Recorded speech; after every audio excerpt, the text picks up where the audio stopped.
नमस्कार विद्यार्थी मित्रांनो, मी श्रीमती सोनाली शिरोडे। आज आपण क्लास 6 या वर्गासाठी टॉपिक पाहणार आहोत, लर्निंग अबाउट लँग्वेज। त्यातला सब टॉपिक आहे वर्ब। वर्ब मीन्स क्रियापदे। Page number 46। Write what the following do. या ठिकाणी खाली काही सेंटेन्सेस दिलेले आहेत आणि ते या ठिकाणी आपल्याला कंप्लीट करायचे आहेत। Monkeys dash turtle dash lion dash people dash cats dash girl and boys dash। मग या ठिकाणी मी मंकीज जंप, मंकी उड्या मारतो। टर्टल स्विम, टर्टल पोहतो। लॉयन्स रोअर, लॉयन गर्जना करतो। पीपल वॉक, पीपल चालतात। कॅट्स हंट, या ठिकाणी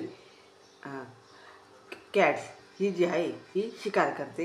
गर्ल अँड बॉईज प्ले, मुलं आणि मुली खेळतात। तर अशा प्रकारे या ठिकाणी हे जे रिकामी जागा आहे यात जे वर्ड लिहिलेले आहेत हे आहेत वर्ब। या सर्व वर्ड्सला वर्ब असं म्हणतात। Jump, swim, roar, walk, hunts, play ही सर्व लिस्ट ऑफ वर्ब आहे। You may have use words like jump, walk, swim, hunt, roar, purr, play etcetera to complete the above sentences. हे जे सर्व वर्ड आहे हे सर्व वर्ड या सेंटेन्सेसमध्ये यूज करून हे सेंटेन्सेस कंप्लीट केलेले आहेत। All these word show action, हे सर्व वर्ड्स काय दाखवतात? ॲक्शन मीन्स कृती दाखवतात। Such words are known as verb, आणि त्यांनाच आपण वर्ब्स असे म्हणतो। म्हणजे जे वर्ड ॲक्शन दाखवतात त्यांनाच आपण वर्ब्स असे म्हणतो। A verb is word or a group of words that shows action. जे वर्ड्स हे ॲक्शन दाखवतात किंवा जो एखादी शब्दांचा ग्रुप हा ॲक्शन दाखवतात त्याला म्हणतात वर्ब। फॉर एक्झाम्पल, पुअर म्हणजे ओतणे, मोल्ड रोल रोल करणे, प्रेस दाबणे, ब्लो वाहणे। अशा प्रकारे हे सर्व वर्ब्स आहेत। Can you think of some verbs that we use very often. या ठिकाणी खाली काही वर्ब्स दिलेले आहेत आणि हे आपण नेहमी यूज करत असतो। मग कोणकोणते वर्ब्स आहेत ते?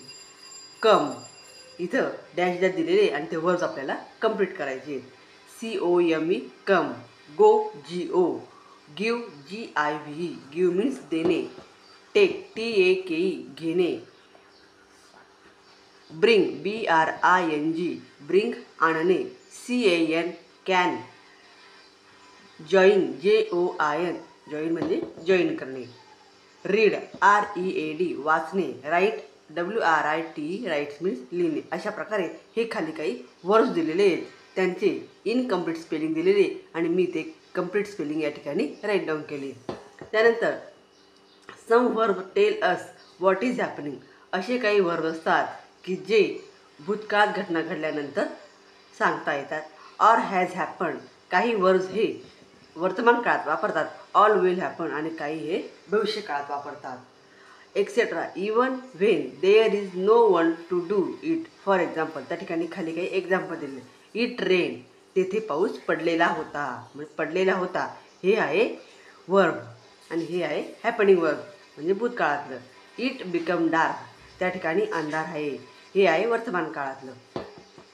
सम verbs describe a state. For example, या ठिकाणी काही वर्ब्स दिलेली। शी वॉज टायर, या ठिकाणी वॉज मीन्स होता आणि टायर म्हणजे थकलेला, तर तो कसा होता? थकलेला होता। He is happy, the rabbit has red eyes, या ठिकाणी हे वॉज, इज, हॅज हे सगळे या ठिकाणी टू बीची रूप आहे आणि ते या ठिकाणी या सेंटेन्समध्ये यूज करून हे सेंटेन्स कंप्लीट केलेलं आहे।